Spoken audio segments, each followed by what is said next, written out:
Welcome to Iron Summit, the podcast where we dive deep into the art and science of becoming your best self, blending expert insights on strength training, smart recovery, optimal nutrition, and mindset mastery to help you elevate your game.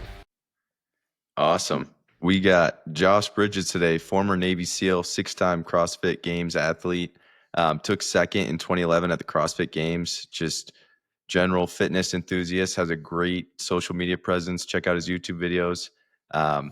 What's up, Josh? How you doing? Good, man. Thanks for having me on. I really appreciate this. This is cool. So, absolutely. Yeah, I didn't realize you were so close, man. This is awesome. What made you move from San Diego out to Colorado? we don't have to get into the politics of it all, but taxes, just some other things, and it was time to get out of San Diego. I love San Diego. There's just things about California I don't love, and so, so we made the move. You know the taxes are really bad in California when you're moving to Colorado, and that's Right. an improvement. It was like a drastic improvement too. It was like a 10% state income tax raise I got just from moving here. Wow. So, Yeah, and we should all move to Wyoming then. Right. Next. Yeah, Tennessee, Florida, Texas. Yeah. Nashville's pretty good too, right? Or I guess you said Tennessee is good. Yeah. Well, Josh, so I didn't realize you wrestled as a kid. So like Max and I obviously got a wrestling background. Would love to touch on like how wrestling started for you, and then, how that kind of shaped you, becoming a Navy SEAL, and then, CrossFit and all the fitness stuff you do now. Yeah, I mean, my my wrestling career was very short-lived, to be honest. But I loved it, and I was in 8th grade. My brother was a freshman in high school, and the wrestling coach came into the middle school where I was at in St. Louis, and he was like, "You look like a wrestler." As I was literally walking out to go home from school that day, and "You look like a wrestler," and I was like, "Cool, all right, I'll give it a shot." So I started wrestling in 8th grade. I loved it. I loved the sport. I fell in love with it pretty quick. Me and my brother, we came from, I don't know. We were a little rough. We fight. We were scrappy. We fought a lot. We played every sport you could imagine, just kind of athletes. And then, so wrestling was just kind of a easy transition into it. And I loved my coach. He was an All-American at Mizzou, Craig Martin. I don't know if you know him or not, but I went to St. Charles West. We had a solid wrestling program. We had a lot of big name wrestlers like the Rallos. I don't know if those names are familiar. Timmy Michaels. Trying to think. My buddy Dustin Tiemann he was like the guy I wrestled with in the room. He was a 4-time state finalist, took second, finally got first his senior year. Ended up going to Lindenwood, where I wrestled as well. I was just a practice dummy in college though. So my wrestling career was like 5 years, six years max. But I loved everything about it. I loved, just the individuality of it, like being an individual on the mat, can't hide from anything. And my junior year, I just kind of decided like that was the sport I could probably go the farthest with. I grew up playing baseball. Really, baseball was like my first love, and then I just kind of decided wrestling was where I saw myself going the furthest with. Yeah. So you wrestled through your senior year in high school? Yeah, and then I wrestled in college for a year. Okay. I got a scholarship to Lindenwood University. Solid D2 program. Yeah, they're NAI when I was there because I'm old as shit. But we the year we were there, actually, the year I was there, I mean, I was a practice dummy. I was like, when you walk in the room and everyone's like a 2-3-time state champ and whatever else they've done, accolades in the wrestling room, I was like, damn, I'm the punk in here. Like, I'm the kid that like everyone's like, I'm gonna practice with him when I'm tired. I think everyone goes through that progression when they get to college wrestling at first. I don't care if you're a never placed at state or a multiple time state champ. When you get to college, like, you learn. Yeah, that's true. Yeah, I tell people all the time, I thought college wrestling was harder than buds. It was just, and I don't know if, I think it had something to do with where I was at in my life, like my mentality. I was kind of a punk. I was like, carrying a chip on my shoulder. My brother quit. So my brother was a state champ his senior year in high school. He went to Lindenwood. I followed him there. And then, you know, I just like he quit wrestling, so I quit wrestling. He quit baseball, so I quit baseball. And I was just Yeah. like, I was in this bad place mentally, and just thought, I wish I would have had someone telling me, "Hey, you don't have to follow what your brother does. I know you guys are close. You were close growing up, and you're only a year apart, but you can be your own person."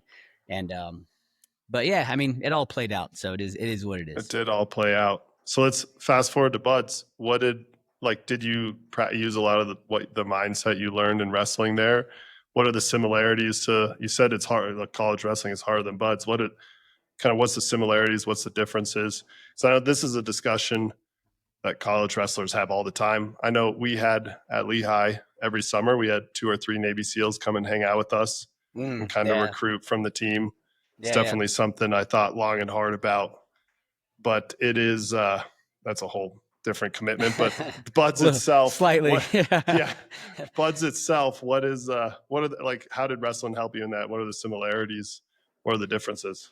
Yeah, I mean, you know, being tough, being mentally tough, just being able to push when it sucks. Obviously, wrestling brings that out of you. Um, being able to fine tune little things in wrestling, I think, can really help you drastically. Where it's kind of the same way in buds, right? Like you have to be able to perform still when under stress and tired, which I think, again, kind of plays that right into wrestling, right? Like you have to still be able to perform even though you're tired and you don't really want to keep moving forward sometimes. And so, and I just had a coach who just like he had a great mentality. He'd get me fired up, he'd get me going, and when things got hard, it was like, no, you don't get to quit when things get hard. Like that's actually when you have to push back at it. So, I owe a lot. I feel like I owe a lot to my high school wrestling coach. He was a great dude, and I think when I got to the military, not only did the wrestling background have a huge impact on it, but I also think that I had some real world experience too, where I went out and so I quit. I dropped out of college after a year, and I was literally a loan officer, or actually I was a telemarketer first. So I was literally like calling people, telling them, like trying to sell That's them.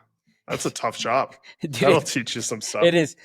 It'll teach you that it's time to pick a different career, like because this shit sucks is what it teaches you.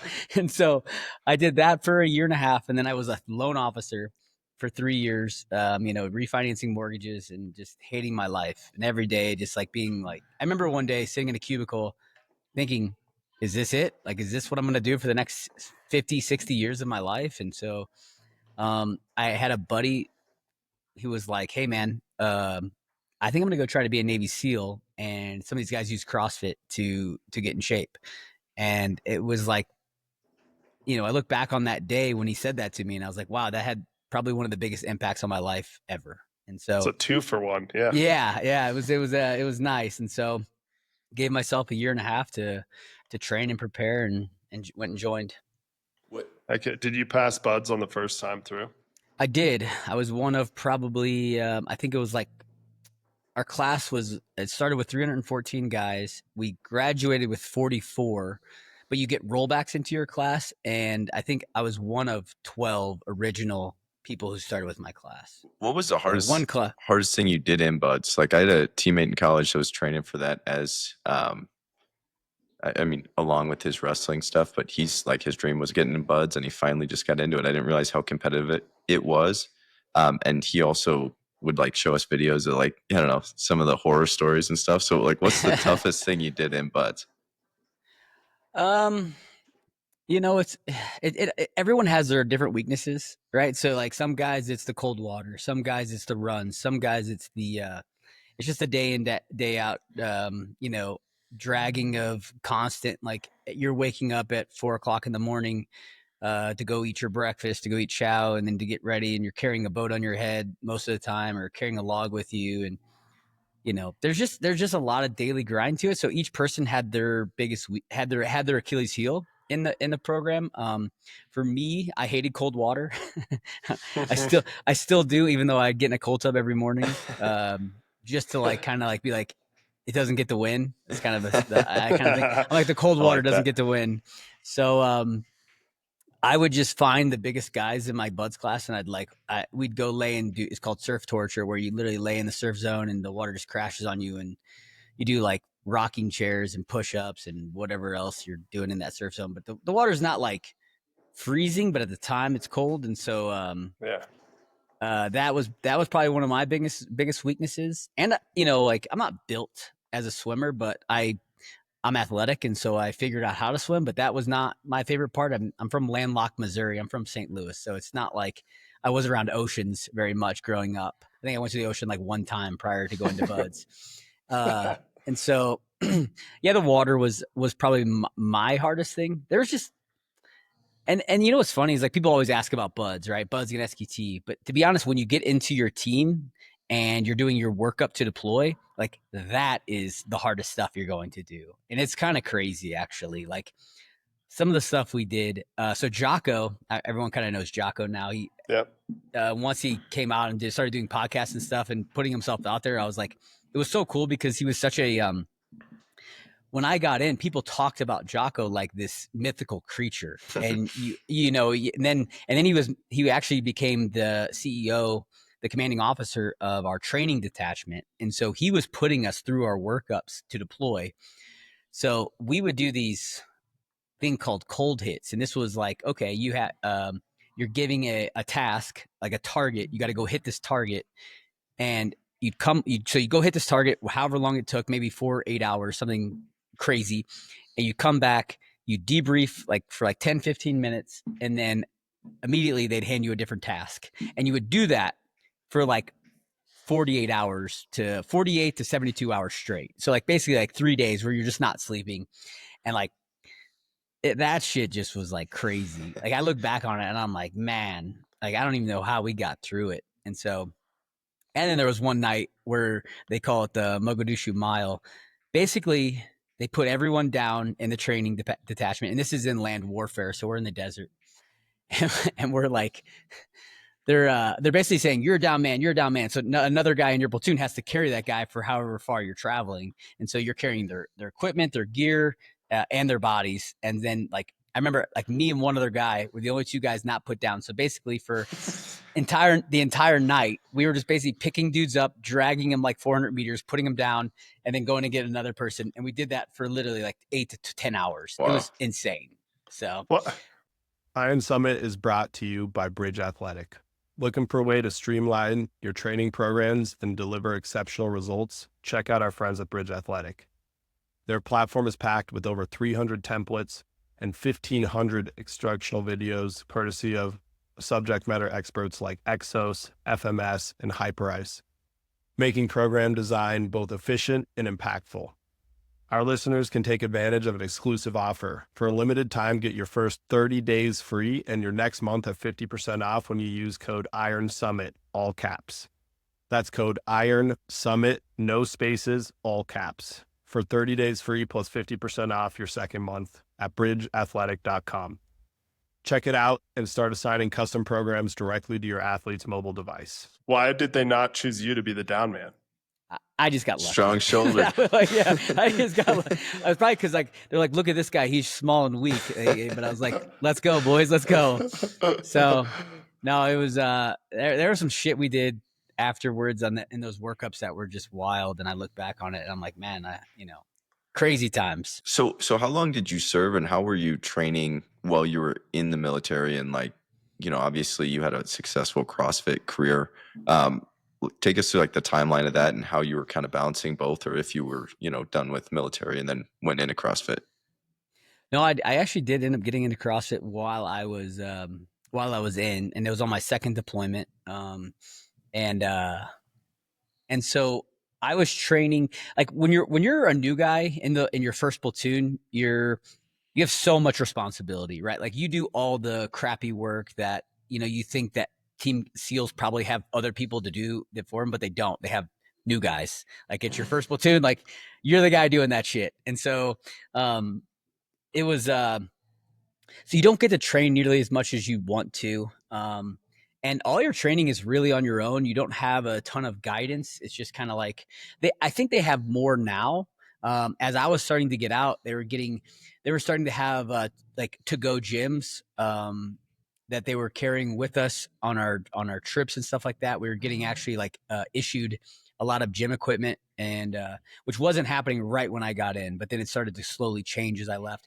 And they had like some better coaches and nutritionists, and just some better stuff, logistic stuff for that kind of for our training trips and stuff. And so, but you know, I kind of I kept following CrossFit, and as I got into the military is when the CrossFit Games was actually like first founded. It was like the 2007 was the very first year of the CrossFit Games, and I was following it, just kind of being like keeping an eye on it, being like, oh, that would have been cool to compete in the sport, and because I just used CrossFit as an ideology to train, right? I just wanted to get in shape for the military, and so when it became a sport, I was like, oh, that's fucking cool. I'm just a competitive guy, right? I was like, you know, me and my buddy who told me about it, like we would literally compete in the workouts against each other, and it wasn't a sport yet. It was just like, no, I just want to beat this guy at this, you know. So, yeah. And then when it came to sport, I was like, okay, that's cool. So I followed it, and then in 2011,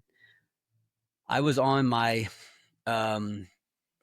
second workup. So I'm not a new guy anymore. So I have a little bit more free time, slightly. And I looked at my chief, who's like the guy in charge of me, and I was like, hey, I think I could do this, the CrossFit Games this year. And I would only have to miss 1 day of 1 or 2 days of training or something like that. And so he was like, well, he didn't really know much about it, but he knows the quintessential CrossFit workout, Fran. He's like, well, what's your Fran time? And I was like, well, 2:02. He's like, okay, you can go. So he, so he let me go participate. Yeah, I ended up like, I almost won the open. I missed I took second in the open. I won my regional and then went to the games and took first or second. I'm sorry, took second. And so, yeah, it was a really cool experience. I knew that in 2012 I was going to be deployed, so I wouldn't be able to participate in the next year's games and stuff like that. And but yeah, no, it was really cool. What was were you just doing CrossFit as training for your SEAL career at that point, and then just walked into the CrossFit Games, got second? Well, once I decided, yeah, that's pretty just cool. Casually.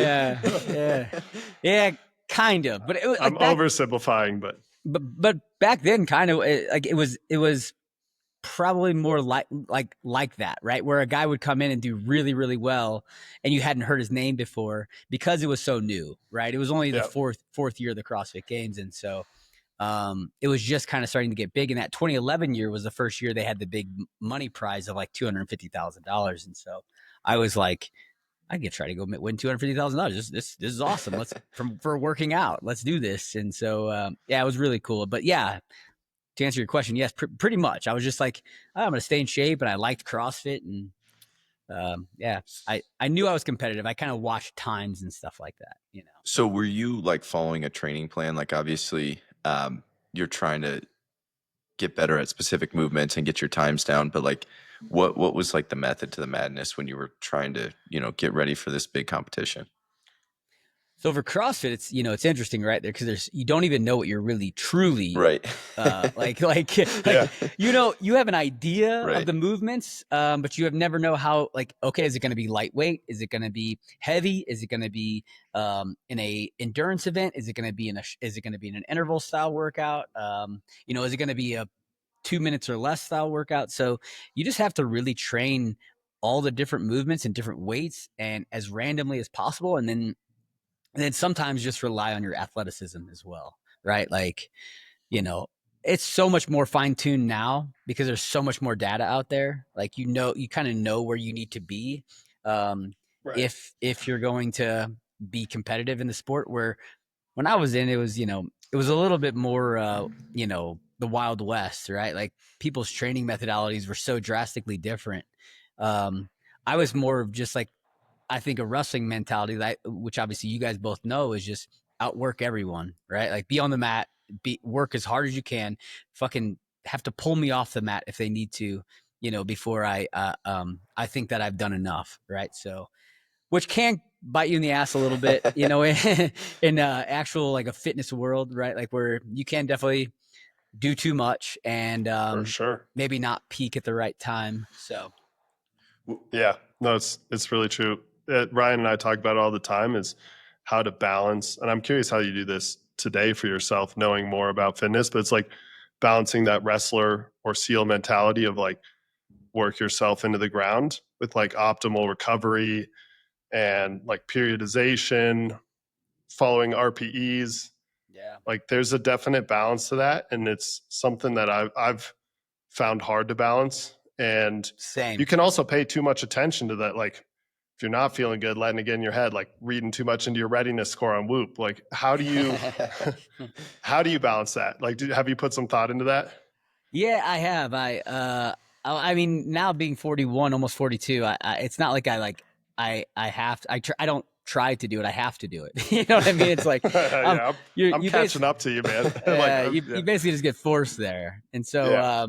you know, when I was my last couple years in CrossFit, I was a complete moron. And I was like, I'd look at I'd be like training, and all of a sudden my weights, I wouldn't be able to lift the amount of weight I should be lifting. I wouldn't be hitting times on certain things that I knew I should be hitting times at. And I'm like, what is going on with me? Like, what is wrong? And then I look at my training log, and I literally haven't taken a rest day in 28 days, you know, and you're like, oh, That's it. there you go. Okay, pal. And so, you know, now it's like, okay, I have a lot easier time to be like, hey, you need to take at least one day off a week, if not 2 days.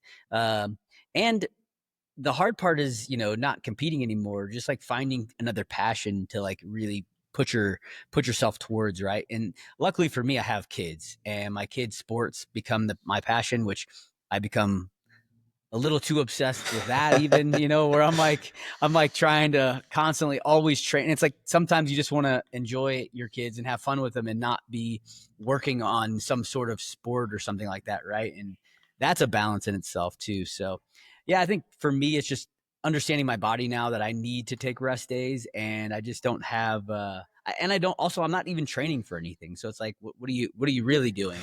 And having those discussions when you look in the mirror, like, what are you doing, man? Like, why are you going this hard? And, you know, so it's, Yeah. but yeah. It's always a balance. I've had to like reverse psychology myself where taking appropriate rest days or like maybe not doing RPE 10 on everything, like that's actually training hard. So like Yes. you're a pussy if you don't do those things. Right. Like if you do RPE 10 and work out every day, you're being a pussy. Yeah. Right. I've like reverse psychology by way of I think this I actually like that. You know, you have to almost like, talk yourself out of it. Like you have to take a break. Like I actually heard this thing once where a dog, he's a trainer. I had a trainer with a dog I had who was he was kind of like a military style trained dog. And he said, if you only have 10 minutes to train this dog, he's like, I don't want you to take a ball and throw it and make him run for 10 minutes. I want you to take a ball and put it on like hold it in your hand or put it on a table and make him sit and stare at it and not be able to get it. And he's like, and that will be more taxing on that dog than if you actually threw the ball and made him run. And I'm like, that's actually, I'm like, that's crazy. But I mean, get that. Yeah, I totally understood it. So like being a father now, is it cool? Like, are your kids training with you now? I saw, you know, you got an awesome like at home setup, and I think leading by example is your best. I don't know, the coolest thing ever. And you know, your kids watching you do that. Are they taking an interest in, you know, lifting weights, CrossFit, you know, sports, or are you still kind of waiting till they're a little bit older to kind of bring them into that world? So my boys are 14 and 12. Okay. Are about to be 15 and 13. So high school, my oldest is a freshman in high school. He doesn't like to lift weights nearly as much as I do. And but I basically let him know, like, hey man, like if you want to go on to the next level, like high school, like little league sports up until high school, everyone gives you opportunities. They're giving you. And I told him, I was like, in high school, everything changes. Everyone now is going to try to take it from you, right? Like every kid that you're going out there with, and maybe they're your friends or maybe they're not your friends, but they want the job that you want as well, right? And so now they're trying to take it from you. So, and you're not gifted height, you're not gifted being a big kid, but you know, like your dad's an athlete, and I understand how to make you strong. And so, I'm like, I don't force him to work out, but I'm like, it's in your best interest if sports at the next level is something you want to do, and they tell me they want to be professional baseball players.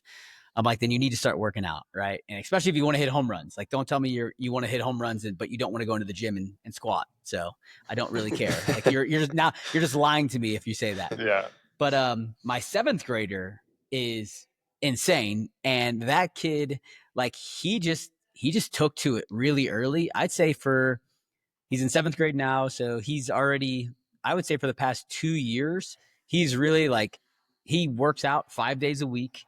He doesn't miss his workouts. I don't even have to be out there with him. He just goes and does it. He actually doesn't even like me to be out there with him, which I understand. and so I'm like, I get that. But I mean, he gets he has his routine. He's super disciplined. He doesn't like eat a lot of candy. He'll be like, I can't eat that much candy. I already had some candy today, or had a cookie or something. And I'm like, damn, like, I wish I had that at 7th grade. That's Like, awesome. that's crazy. So it's cool. And the funny thing is my younger one is, he's built a little different. Like, he's not built like me, where like I was always kind of thick and athletic and strong. And my older son is kind of like that. And he's like, when he does work out, like, he's already squatting like 225, 235, and he barely works out. And I'm like, bro, like, that's like, Come on. like, dude, yeah, like, that's not cool. Where my younger son is he's built a little thinner.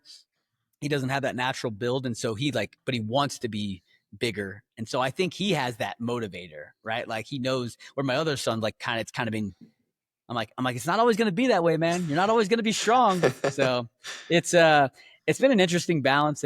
But yeah, I really, I wasn't a perfect dad. I tried to push him into the gym a little bit at younger ages. And then I kind of caught myself and was like, hey man, you gotta back off, or you're going to make this not a good scenario. Right. Cause I never wanted them to think that working out was a punishment. And so I kind of backed off both my kids a little while ago, and just kind of was like, okay, if you want to do it, I'm here for you. Right. Like, I'll help you out any way I can, but I'm not going to be like, you got to go get in the gym. Yeah. It's like you got to pull them into the gym, not push them into the gym. Yeah, exactly. Right. Yeah. Yeah. I my first daughter, she's 5 months old. Oh, congrats. So I'll get to experience this in a few years. Yeah. But she's already been, like, at this point, we can literally push her into the gym in the stroller. Yeah. And she's watching us work out and stuff. Oh so. yeah. When my little ones were that age, they were just, they were in the playpen or in the car seat strapped in, and you ain't going nowhere. You got to watch that workout. Exactly. Josh, I'm curious about your nutrition and how that's changed. I know I saw some of your stuff where you're talking about, some of your nutritional tips and how you don't like eating vegetables as much anymore and stuff like that. Like, how has your nutrition changed over, I'm sure when you were younger, it was like, you probably get away with a lot more. And then as you know better, and you realize how your body's feeling, I'm sure it's changed a lot. So take us through maybe, what you were doing, when you were in the SEALs, and now, as you're training and kind of know how your body feels with different nutrients. Yeah. Obviously when you're younger, you can get away with a lot more, right? You can almost eat whatever you want, and as long as you're working out, you're probably going to be okay. And then all of a sudden one day it's going to not be okay. That's kind of how I understood it. And when I was even competing at a high level in CrossFit up until 2016, I was eating like a 10-year-old with no parents who had money to eat whatever the hell he wanted to. Like, I was eating like an absolute trash can. Like, I was a freaking, like, I was eating burgers, burritos, pizza, because I was training so much, and I didn't want to cook my own food. Yeah. And so it was like, I didn't care. I was just like, no, I got to get calories. And I would eat 2 packs of Pop-Tarts in the middle. I'd wake up in the middle of the night so hungry. I'd eat 2 packs of Pop-Tarts and like chug two glasses of whole milk. Like, it was so bad.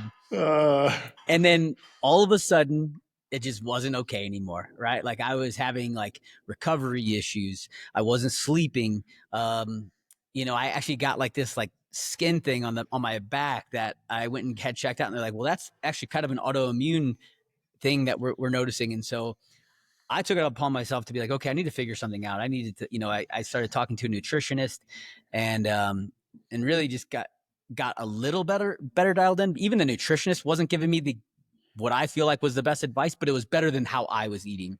And so I switched to a lot more of a, I was eating back then. So say 17, 18, I adjusted my nutrition to really eating like a lot of chicken, a little bit of steak, and then fish. I was eating vegetables. I was eating spinach and asparagus, broccoli, a little bit of fruit. But I always struggled with eating a lot, and so the amount I was training, I was needing to eat more than I was. In 2021, I kind of looked at my nutrition. I was like, man, I feel like I still need to make some adjustments here. I don't think everything is right. And so, that's when kind of carnivore was kind of starting to come around. And I was like, okay, what is this about? I love red meat. I love fruit. I love honey. I love eggs. And so I never went 100% carnivore. I don't know if you know who Paul Saladino is. I feel like he's pretty well known now. Like, so I kind of follow like his model where it's like animal based, I guess is what he calls it. Right. So I basically only eat red meat. I eat eggs. I eat fruit, a lot of fruit. I eat a lot of honey, and I eat no vegetables. Except for sweet potatoes. I eat sweet potatoes still. I just really like sweet potatoes, and that's kind of like my dessert. They're great. Yeah. So, and that's really it. Like literally, like I could go through my meal, and I'm saying for the last 3 years, I hardly ever veer from it. I'm very simple. I don't have a relationship with food, so I eat. In breakfast I eat 4 eggs and a quarter pound of ground beef with a lot of blueberries, a banana with some raw honey, and an orange. Lunch is a pound of ground beef and a sweet potato and some pomegranate juice. Dinner is a pound of steak, and a sweet potato and maybe some sourdough, maybe like a piece of sourdough bread, and then like some sheep yogurt with some chocolate protein powder. And that's literally like my day. And I really don't care that I don't eat other things. It's not like I don't have that relationship. I'm like, oh, I missed this or missed that. And I don't even have cravings. But in the past 3 years, like how I feel now is so insane. Like I wish I would have had this knowledge back then. And, I feel like it could have helped me be so much better off for it, even back when I was training. At Iron Summit, we are about getting everything we can out of our workouts and everyday lives. If you aren't wearing a pair of barefoot or wide toe box trainers, you are leaving gains on the table. The Sashi Athletics Ronin Ichi Minimalist Trainer is a perfect barefoot shoe. Not only does it perform like other major brands on the market, it is actually good looking. Even my wife says so. Get a pair today for 10% off with the code IronSummit10. Link is in the bio. Well, yeah, that's super interesting. You're eating all the best stuff, which is why you don't miss anything. Like exactly. Red meat and fruit are like, that's the key, man. To life right there. I agree. And I eat some liver, you get your micronutrients from your liver, your heart. I do take some supplements. Obviously I take magnesiums, 3 and 8, glycinate. I take a B complex every once in a while. I take a probiotic. I take creatine, 5 to 10 grams every day. Ryan and I were just talking about this actually. We both for the last week have been doing 20 plus grams of creatine a day. Dude, how is that feeling? I'm at 15. Max is going 25, but he's 250. So it's about the same ratio wise. maybe 260 now, right, Max? Yeah, right around there. Jeez, that's crazy. Yeah, it feels good, actually. Yeah. I wouldn't say I like any major differences, not like bloating. I don't feel or look any puffier. I recently reduced my calories a little bit. So I'm, if anything, like a little less puffy. Okay. Even with the added creatine, but I feel like I'm recovering well. Yeah. So that's interesting. And mental clarity. Are you doing the Kriya Pure or is it just my regular monohydrate? I'm just doing micronized creatine monohydrate, bulk supplements, like 10-pound bag of it. Because if you're going to take that much, might as well get a bunch. In case you haven't heard, Kriya Pure is the only creatine that's not made in China. It's made in Germany. So get your hands on some Kriya Pure. And you can get monohydrate that's Kriya Pure. Okay. Yeah, because that's basically the only 2 sources, right? It's like China and Germany. Yeah, pretty much. Yeah. So I trust the German one Yeah, more, probably. yeah, for sure, right? We were talking with a supplement company, and they were gonna source it from Germany. That's funny. Nice. Yeah. Yeah, that's awesome. Yeah. Yeah, that's really cool. Yeah, I have not cycled off creatine probably in 10 years. So people, Yeah. it's like people are so scared of it, and it's like I was our afraid body to nat- take it when I was in college. I was like, I'm not gonna make weight with this stuff, and I don't know why I didn't. Like after I was done with college, I started taking it, and I'm like, I would have been fine taking this, you know. You've been totally fine. Yeah, exactly. You're right. I know it's Yeah. especially if you find a quality source for sure. So With your magnesiums, how do you, because I actually recently, I just talked to a guy who's like an expert on this stuff, and he recommended threonate in the morning Mhm. and glycinate at night. Is that how Yes. you're doing it? I do 3 and 8 at lunch because I Okay. feel like I try to take it away from caffeine. I feel like caffeine probably dilutes a lot of anything that you take in the morning. Mm. So I take my magnesium at lunch because I have coffee right when I wake up, which I know you're supposed to wait 60 to 90 minutes, but I don't care. I love my coffee. I'm with you Yeah, 100%. Yeah. There's some things in life I'm It's just so gonna hard. do. Yeah. I'm like, it is what it is. Sorry, guys. But I know that caffeine is probably going to pull some of that. Like I'm not going to absorb as much as I would. So I take my 3 and 8 with lunch, and then I take my glycinate after dinner. Yes. Yep. That makes a lot Okay, of yeah. sense. I've heard that even like we used to load beat shots, the week before tournament for nitrates and stuff, and Yep. our nutritionists were like, it's kind of like in the air, but probably don't take it with caffeine because it'll negate some of Yeah. the effects. So that's interesting. I haven't thought about that with like a multivitamin. Would you still not take that like in the morning? You'd wait till lunch because of caffeine? I don't even take a multivitamin. If I was going to take a multivitamin, I would take a liver pill. Okay. Right. Yeah. Like I think Beef liver. I think Yeah, that's what I do. I think multivitamins are expensive pee. It's pretty much what you're getting out of that, right? I take a vitamin D, 2000 IUs with some vitamin K in there, and then zinc. And but I take your vitamin D in the morning or Zinc at night. and zinc at night. Yeah. Yeah. Are you supposed to balance zinc with copper? And do you take a fish oil? Again, your liver will get your copper for Gotcha. you. So yeah. Yeah. Yeah, it's all good stuff. And vitamin D, I have like pretty mediocre test numbers, testosterone numbers when I get my blood work done. I don't even want to tell you what mine were last time. It was insane. I almost cried. I was like, Did you do it right is this after for your real? workout though? I feel like you were probably overtrained a little bit. Yeah, It was bad. It was like mid 200s, and I was like, this is not boy. good. So I made some adjustments. I bumped up my vitamin. I wasn't taking vitamin D or zinc at the time. It's made a big improvement in my numbers, the vitamin D. Yeah, I think so too. I haven't even had it retested, but I can feel it. Okay. You know what I mean? So yeah. Yeah. But also if you do blood work right after a hard workout, your test number will be crushed. I think I had been traveling a bunch too. It was like No a lot eat. of there was a lot of things that I was like, this probably isn't right, but I still didn't like what I saw. Right. You're like, okay. That's fun. So Switch it. Let's all go. right, let's get into pay the man. How does that come about? I love the tagline. I was looking at your merch too. You got some cool stuff. We Go ahead. Sorry. no. Pay the man's cool. The new merch is cool because for me, why I did it is when I was growing up, if you went into a guy's garage or man cave, like you saw the old Bush Light signs, Marlboro signs, like that. Like that's kind of what it reminded me of. And what's funny is like the whole pay the man story. So I started saying it back in like 2014, 2015. And it came from my military side where if you got in trouble in the military, the instructors would be like, you're going to fucking pay the man, right? Hey, you fucked up. You're going to pay the man. So in 2015, I didn't train that hard, and I didn't qualify for the CrossFit Games out of the second event, right, which is called regionals for us. It goes open regionals games, and so the regional I ended up taking 6th place and you had to take top 5 to go.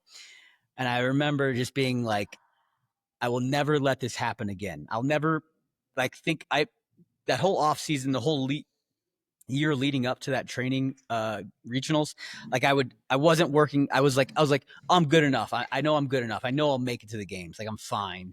And I paid the man because I fucking didn't put in the work. And so after that event, I just remember like being like, I'm never going to to allow this to happen again. And I just started hashtagging like pay the man. Like it's time for me to pay the man, put my work in. And kind of how I've like created it, made it into my own is like you don't own your fitness, you don't own your health, you don't own any of this. Like it's all rented, and you just got to pay the man every day, to keep it. And so it just people loved it. It took off, and yeah, to be honest, I actually didn't even have it patented until just recently. I had to switch it because someone else had it, and they started a shirt company and it didn't go anywhere, and then they finally let the patent go out, and we finally got the trademark on it, and so I had to switch mine to pay him. So for the longest time, I just said pay him, and so now we finally got pay the man back, and it's ours. And so yeah, we got to release that cool drop we just had. Pay the man. That's I love right. it. Yeah. That's a great tagline. Yeah. Rents due, baby, every day. Is that a Rock thing? I feel like he says rents due, right? Yeah, I think he did start saying that. I remember actually when he started saying it, people were like, "Look, The Rock's taking your tagline." Yeah. I'm like, yeah. I doubt he got it from me. He got it from sure. you. I love it. That's awesome. That's good stuff. Yeah. So what's next? Like you're obviously training like a madman still. You're paying the man every day. Why? What's motivating you at this stage, other than just love for fitness and health? Yeah, I mean, I think for me, it's just like you said earlier, to show my boys, right? Like, hey, no matter what age we are, right? Like what kind of life we want to live, we have to go work and earn it. And I love working out. I love pushing my body, seeing what I'm capable of. And then showing them that, like if you want to go somewhere in life, if you want to do something, you got to go out and you got to earn it no matter what it is. So no one's going to give it to you. You got to go take what you want. So, yeah, I don't really have anything actually like physical that I'm training for right now. I just love training. I got to come in and wrestle in the room there with Gagey and Usman and those guys at Whitman's gym. And you walked in the gym and I'm looking around and I'm like, oh my God, I'm here to get destroyed right now. It's a fun group for sure. Yeah, that was a really cool day for me. I was just pumped. And I asked Ben, I'm like, I didn't understand the connection because he reached out to me. He's like, dude, you should come into our wrestling room on Thursdays and wrestle. And I'm like, and I finally got to ask, I'm like, hey, what is the connection? Like, how did you, other than you just follow me in my CrossFit career? And I didn't realize his dad was a Masters CrossFit Games champion. Yeah. I'm like, dude, that is awesome. His dad is a bad man. Yeah, I could see that for sure. So that was a really cool experience. But getting to do stuff like that, I was hurting for a few days, and that was not even a hard day. I know it wasn't, but I was like, my body was not ready. I'm not in wrestling shape. Shape's different, man. It's so different, man. You can be in as good of shape for anything else, and then step on a wrestling mat, and you're just you got trash. It's different. You can have 2 of 3 too. It's like weightlifting, running, and wrestling shape. You can never be like really good at all 3. You can pick 2. Right. You got to pick 2. I think you're right. Yeah, for sure. And you pick wrestling and lifting. Yeah, I like that. I'm in on that because I used to love running, but my knees don't handle it anymore. Yeah. So I don't love running. 260 doesn't love running. That makes sense. That makes sense. I love it. You like the rower in the bike, huh? Yeah, exactly. That's awesome. Exactly. Well, Josh, you're the man. I know you got to get going. Thanks for your time today. Where can people get you? We'll link stuff down below. And then, dude, I know we got a workout coming up, but excited to learn from you and, pay the man with you. This is going to be awesome. I'm super stoked. Yeah. You can find me on Instagram. It's probably the biggest place. YouTube, my YouTube channel is just my name, Josh Bridges. Come out and, if you want a good workout routine, if you know anybody that's looking to go into the military, I offer a military program, basically how I train to go into buds. Obviously I have how I'm training now, which is like my Operation LFG. You could say, let's fucking go, or look good, feel good, whatever you want to call it, So, we got some cool programs out there, and, so I appreciate you guys having me on. Huge fan of both of you guys. I watched you both, wrestle in college, and I thought it's cool that these connections are happening now. So very, very cool. You are the man. Thank you. Appreciate you guys. See ya.